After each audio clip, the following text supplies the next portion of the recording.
Welcome to the next project. Today we've got a double header going on. We are working on a Starr Guitar, giving it a tune-up and setup and making it fresh again. Starr, Strat style guitar. I'm going to give this a good once over, make it very, very playable, and then we're moving on to the next part of the project, which is a brand new PRS SE guitar. This is fresh from Sweetwater, I think it was. So let's start the next project. The owner of this guitar brought me two guitars to work on at one time, which is cool. It kind of simplifies my life. After doing a quick evaluation on this, I cut away the strings and took a whole bunch of measurements and notes and things. Realized the frets needed some work. There's significant wear between the 1st and 7th fret. Not enough to warrant refretting, but definitely needing some re-leveling and recrowning. So here I'm flattening the neck using a notched straight edge and a nicely working truss rod. Making note of where the divots are and just using a beam with 400 grit paper on it to reintroduce a nice level playing field. Put the neck up on a neck brace there, cutting out some masking tape to protect the fingerboard a little bit. I did run it across my shirt to de-tack the tape a bit so it wouldn't pull the lacquer off the fingerboard when I removed the tape.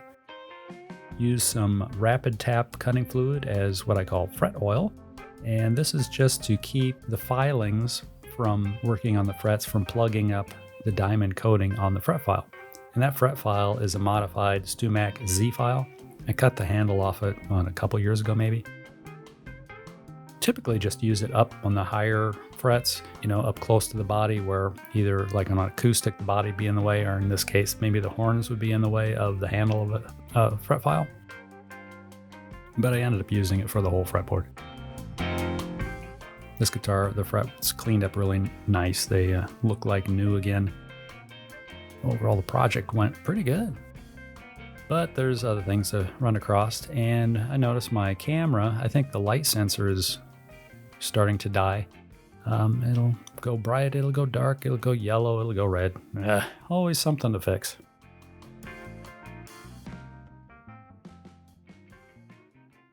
I needed to get the control cover off. However, this has got a lacquer finish on the body and on the neck.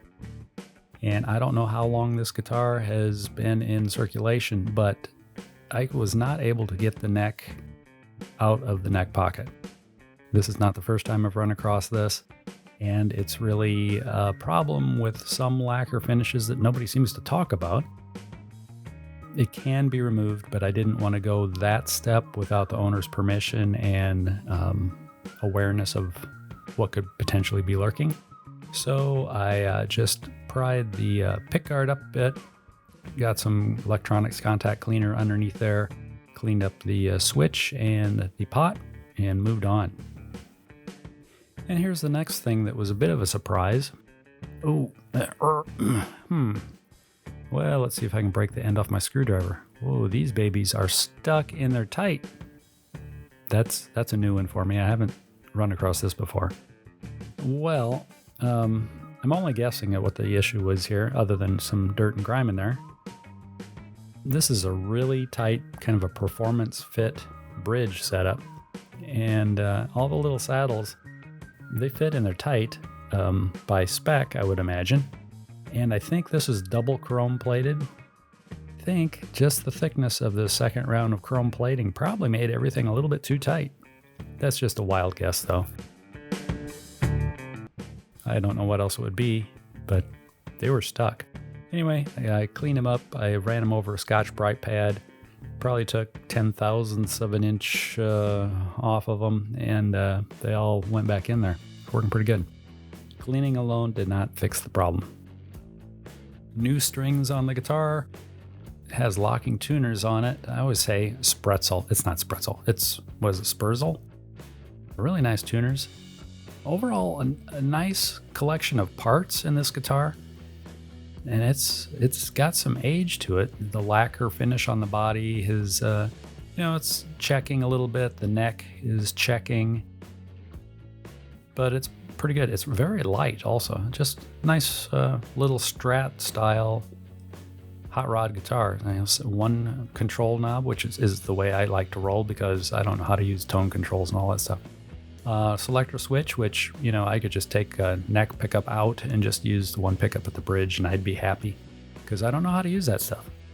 Here I'm using some ceramic dry lubricant and put that on the nut and whoop, back in the box it goes. This guitar had a lot of attention to detail. It had little foam plugs inside of the tremolo springs in the back, which is nice. Helps cut down on buzz and rattle there. You can see the lacquer on this guitar has, it's seen better days, but it's doing its job. It's actually a nice, kind of early road-worn look. And here are some dots showing where the frets need to work and what they look like when I'm done. Turned out nice.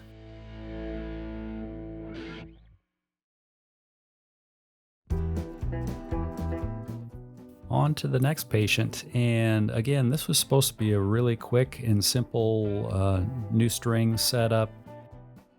Get it tuned up the way he wanted it, change the action, and it all seemed like it was going to be an easy job right off the bat.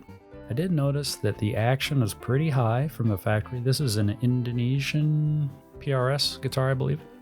But as I was taking it apart, I decided to unwind the strings to see how much string they leave out the end. And, they do roughly a 2.5 wrap string installation.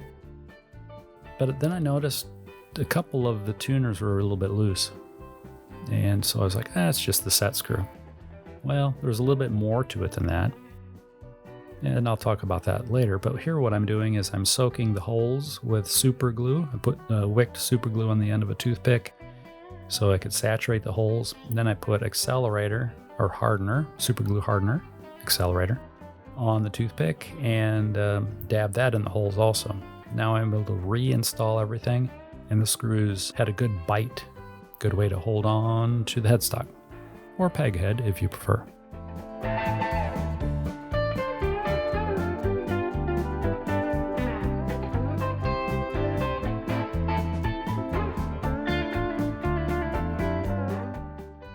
It's time to get things straightened out. Checking the neck, and it did have a little more relief than I wanted.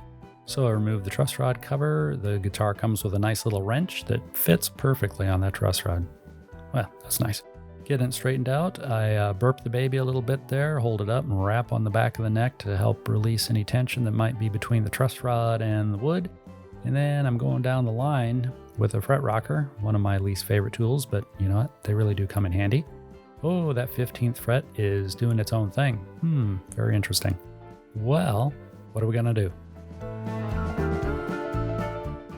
Well, it is, or it should have been time to be putting strings on it, and we're really close to that. But I checked the truss rod, it works well. There was more relief in the neck than I was hoping for, and I can bring that down once I get the strings on it and everything.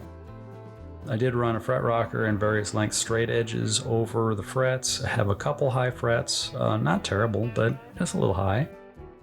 But then the 15th fret is high all the way across, and considerably high.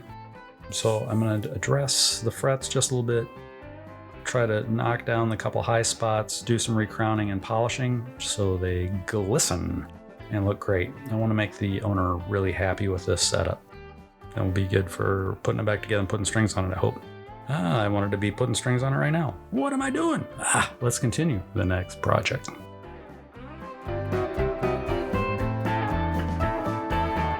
We've got a few things done. The neck has mysteriously jumped off of the body, and I have realized that the cost of masking tape keeps going up. I don't like that. We have 400 grit paper on the sanding beam and only a few little spots that really need attention. Whoa, there goes the camera again. The light is changing, the color is changing. I think the garage door went up too. Ooh, look, fret oil. It's a thing. Back to the StewMax Z file and some rapid tap.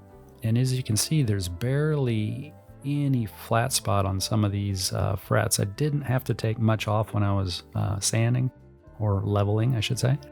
So the recrowning of these went really well. Nice, easy task. That's nice. Doesn't happen very often.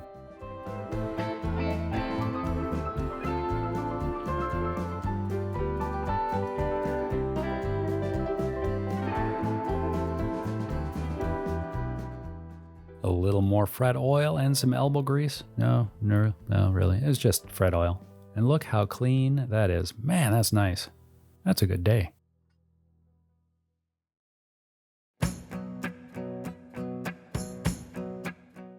I'm always trying things a little different than what I've done before. Usually I just use some fine sandpaper.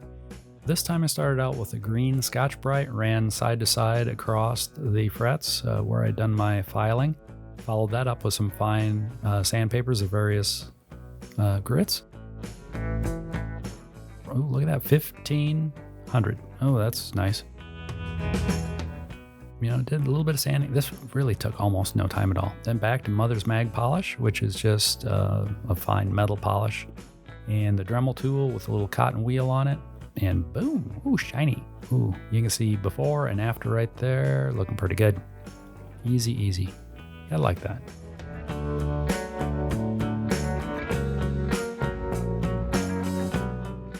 Oh, this will make for a happy camper. Oh, better than factory.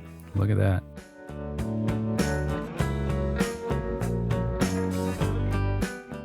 Putting the bits and pieces back together, cracking open a set of strings that came with the guitars, and threading it all together, doing that whole wind around and hook and loop and busyness that, you know, keeps strings from falling off as you drive down the road. Oh, my camera is doing it again.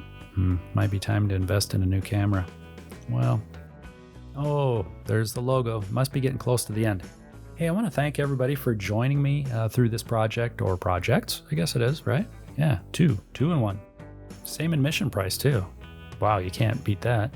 2 for 1. Yeah, good deal. Well, anyway, thank you for joining me. I appreciate you taking the time to watch these. I hope they're not too boring for anybody.